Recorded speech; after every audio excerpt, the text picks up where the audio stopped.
ما که درد نیست، هیچ جای بدن ما که درد نمی کند، ببین چقدر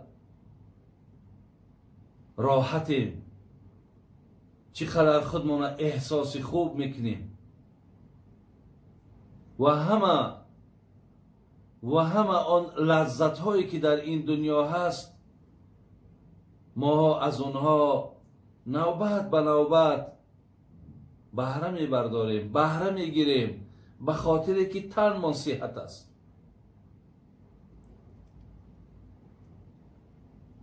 حضرت علی رضی الله عنه را وقتی پرسیدن، حضرت گفتند چی هست که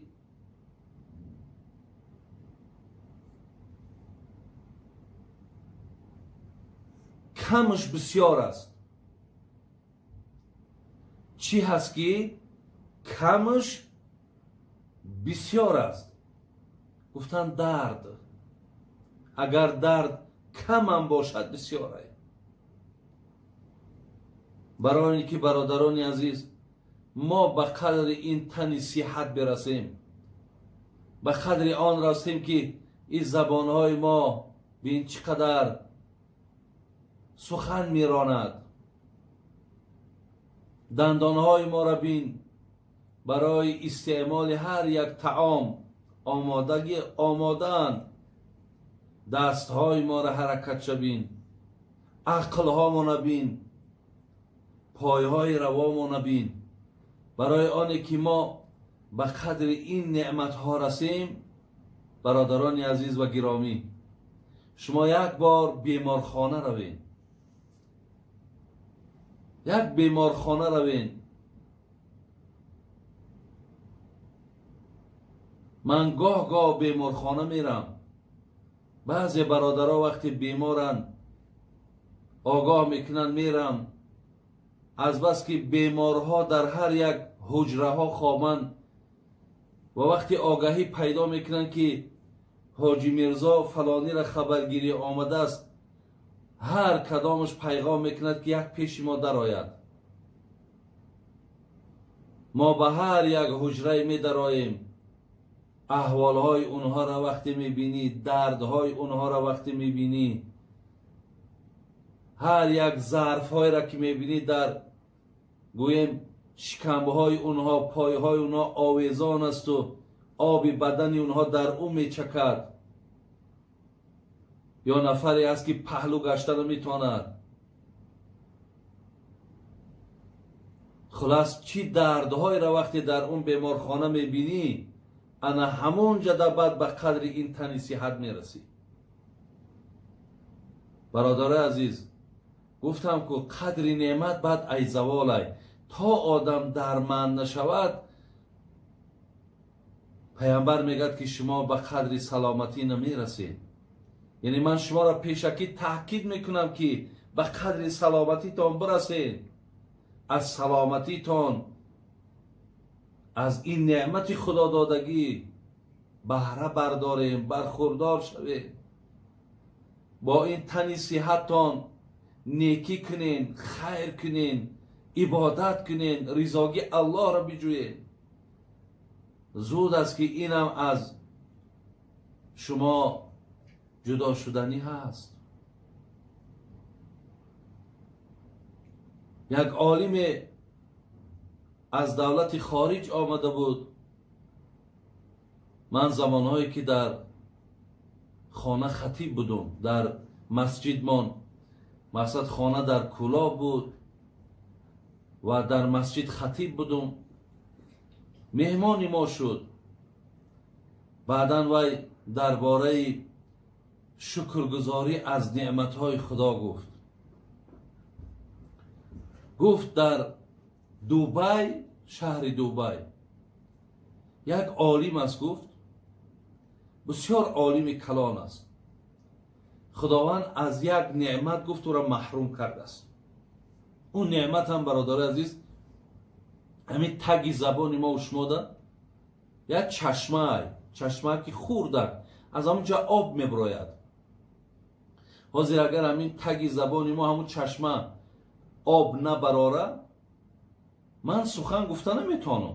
دهان که اگر خشک شود، این زبان وقتی حرکت میکند که وای گویم که آب میبراید و ایرا تری و همون آب که فرا گرفته است صحبت میکند مانده نمیشود و صحبت کردن آسانه. اون عالم در دوبای همین چشمه کار نمیکرد است، آب بیرون نمیکنه. گفت وقتی که ما میخواستیم از علم او استفاده بریم، یک دانه تبلتکه بوده است، نرخش $50 بوده است. میگه همون را در زیر زبانش میماندیم، همون چشمه را در کار میدر آورد. لیکن 1 ساعت بعد 1 ساعت باز همون قوه همون تبلت که بگیم همون دارو از بین میرفت، باز همون زیر زبان خشک میماند. برادر عزیز، اکو شما الله را سپاس بگین، الله را حمد بگین. فقط یک آبی که از تگ زبان ما میبراید، برای اون عالم همون 1 ساعتش $50 است. ما که تنی صحت داریم او آب میپرتاییمش، ما در کار نیست. لیکن نمیدانیم که همین آبی که ما میپرتاییم چقدر، ببین 1 ساعتش $50 است.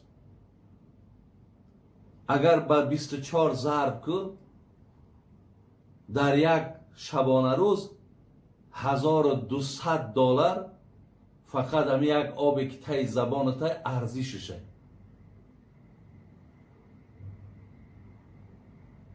دیدیم برادر عزیز، نعمت سلامتی چی نعمتی بزرگی هست.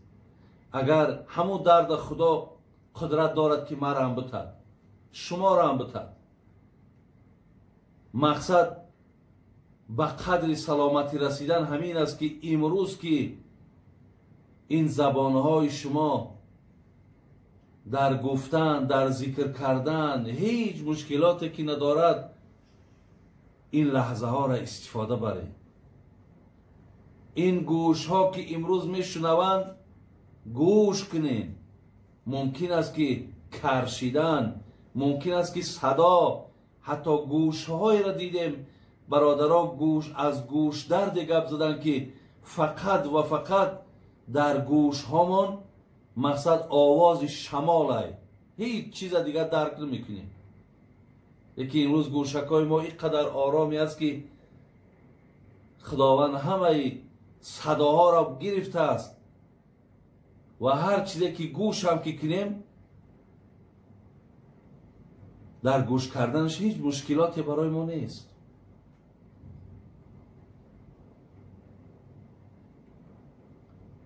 همچنان برادران عزیز، اکنون من در این باب میتونم ساعتها با شما صحبت داشته باشم، چرا که در یک حدیث من در یک برنامه حدیثی را خواندگی هستم که پیش از آنه که شما 7 مصیبت بر بالاتان بیاید یا 7 مشکلات به بالاتان بیاید، شما عمل صالح را زیاد کنید. یکی از اونها انمی بیمار شدن. پیش از آنه که بیمار میشین عملهای صالح را زیاد کنین که در حالت بیماری دیگر افسوس میخورین.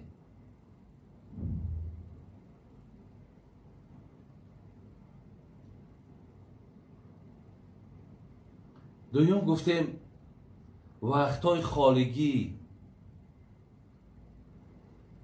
برادرای عزیز، یکی تندرستی، یکی وقتی خالی. ببین آدمی هست که آرزو میکنه که 1 ساعت بیاورد، 1 ساعت بیاورد، 1 ساعت وقت بیاورد که مقصد یا با زن فرزندش نشیند، یا 1 ساعت بیاورد یک ورق قرآن خواند، یا یک ساعت بیاد نمازهای قضاش خواند، یا یک ساعت بیاود ذکر خدا کند، یا یک ساعت بیاود یک کوچک در مقصد یک هوای تازه بگیرد، ولی همون ساعت از مشغولیت زیاد نمی آورد. برای همین وقتی خالگی هم برادر عزیز پیامبر گفت این هم نعمت های، این هم نعمت های. من نفری را برادران عزیز وا خوردم با او که خیلی آدمی بلند پایه بود. گفت حاجی گفت اگر گویم که وقتی خالگی ندارم همین سخنم دروغ نیست، بسیار مشغولیت دارم، لیکن گفت یک خواهش یک هوس در دلم دارم، اگه خدای مهربان همو یک روزی را بیارد که مقصد من ایسر امی کارم ایسر امی بارم جدا شوم، حد اقل یک روز نمازی با جماعت در اشتراک کنم، برم نماز با جماعت بخوانم. دوست می‌دارم که در نمازی با جماعت باشم، لیکن افسوس که همین فرصت همین وقت نمی آورد.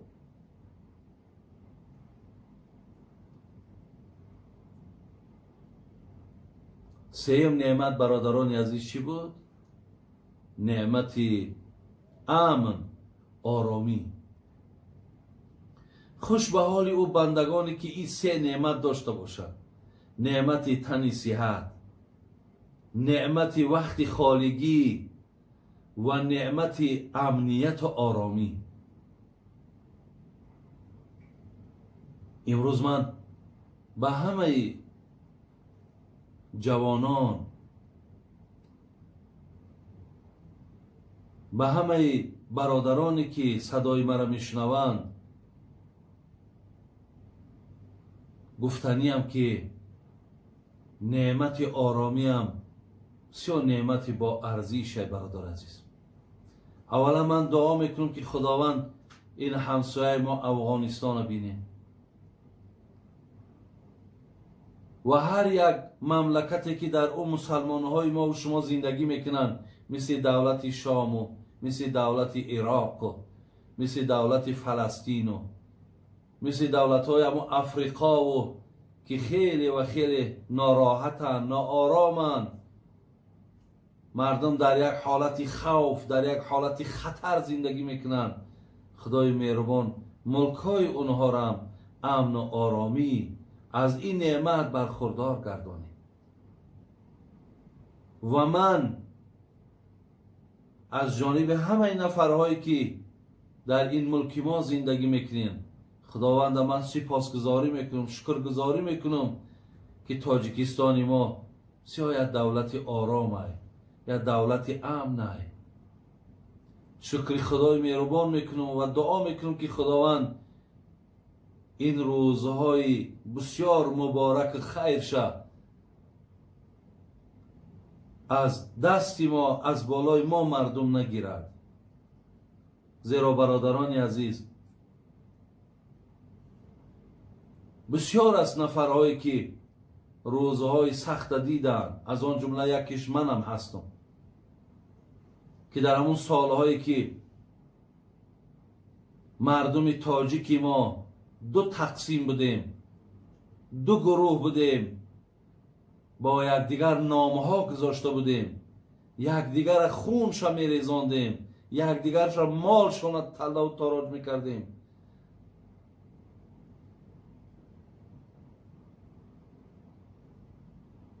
ما در او روزها بودیم. بسیار روزهای سختی بود، بسیار روزهای وزنینی بود.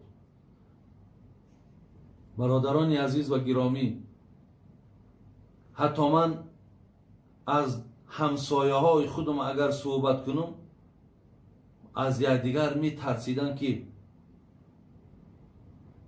در خانه نان پزن، نان، به خاطر که همسایه نداند که در خانه من آرد هست. زیرا در او وقتا آرد فقط در همون زوادهای نامپزی بود.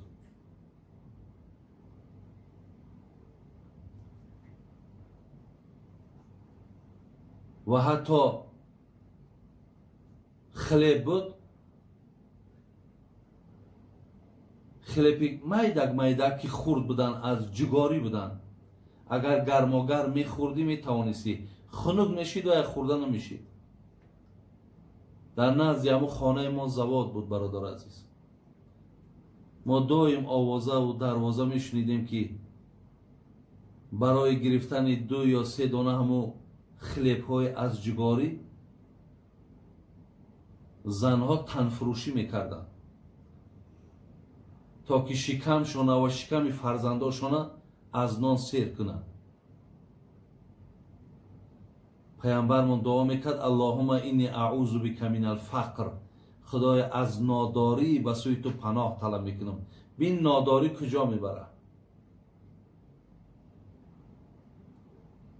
آرامی ناداری را از بین میبره.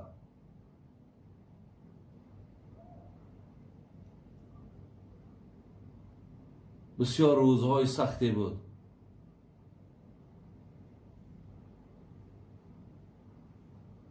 ناآرامی ایه دهشت ای. ناآرامی برادر عزیز وطن تا ای دست میگیرن، بی وطن میمانی، بی ملک میمانی.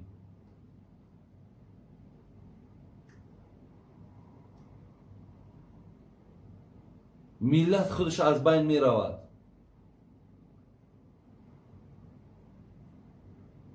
از این لحاظ برادران عزیز و گرامی، به قدر این نعمتی که خدای مهربان که امن است، امنیت است، آرامی هست، همه شما را من دعوت میکنم که به قدر این رسیم و الله را دعا کنین. در نمازهاتون دعا کنین، در لب دسترخوان نشستین دعا کنین که خدای همین تینجی و عافیت از بالای ما مردم نگیره. به خدا قسم اگر دسترخوانمون هیچی هم که نداشته باشد این به خیره. اگر دسترخوان همه چیز داشته باشد ولی بیرون آرام نباشد، اگر بی امنیتی باشد، ما از یگان همین نوش نعمت خورده هم نمیتونیم بخوریم. من برادر عزیز مزه هم را نمیفهمیم، لذتی هم را نمیفهمیم، به خاطر که عصبهامون آرام نیست.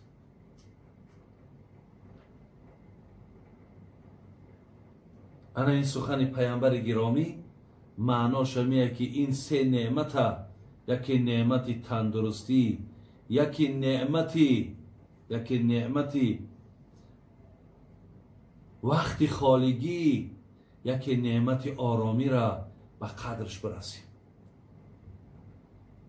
من گاه در بعضی از معرکا میگم اگر کسایی که همین روز گوید که یک بار دیگر جنگ شود، من میدانم چی کار کنم، ولی از دهن بعضی نفرها همین سخن بیرون می شود.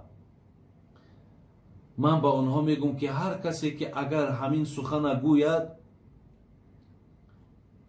وای عبادت هم ندارد، وای مسلمان هم نیست. وقتی میگد یک بار دیگر جنگ شود،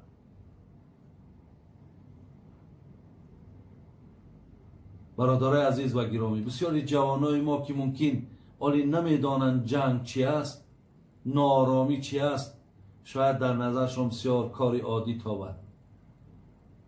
ولی همین جنگی که در سوریه شید، در شام شید، احوال هم مردم دیدین، حاضر هم ببینین. الله مهربان نگهبان باشد. دعا کنین هیچ وقت هر کسی که اگر برای ناآرامی، برای بی امنیتی، برای خلل دار کردن این نعمتی امن تنجی وقتی دهن میزند، وقتی حرف میزند، اگر شما مسلمان کامل باشین اونها را برادر عزیز توهین کنید، اونها را تحقیر کنید. اگر اینجا انشاءالله من صحبت من تمام میکنم. خدا خواهد انا باز هم سوال هایی که در پیشم زیاد هستن، از بس که من در شرح حدیث با شما بسیار صحبتی دراز کردم.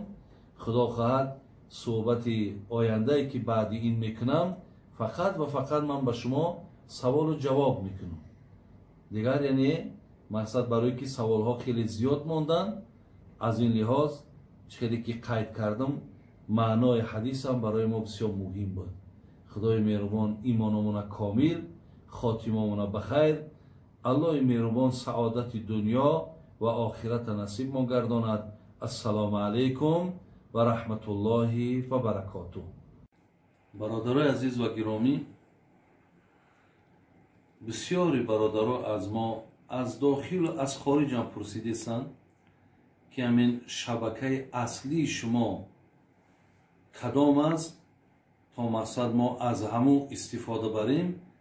من به همه شما اعلان میکنم که همون شبکه اصلی ما یا صحیفه اصلی ما همین نور تیوی هست. شما با همین حرفای روسی خودمان نور تیوی بنویسین در یوتیوب، همین صحیفه در یوتیوب هست. انشاءالله شما از همینجا برنامه بگیم همون اصلی ما را در میابین و هر ماه من حرکت میکنم تا 3-4 برنامه سوال و جواب یا یگان موضوع را در همین مقصد نور تیوی داخل کنم و انشاءالله شما از این استفاده برین. خداوند شما را خیر دنیا و آخرت نصیب گرداند.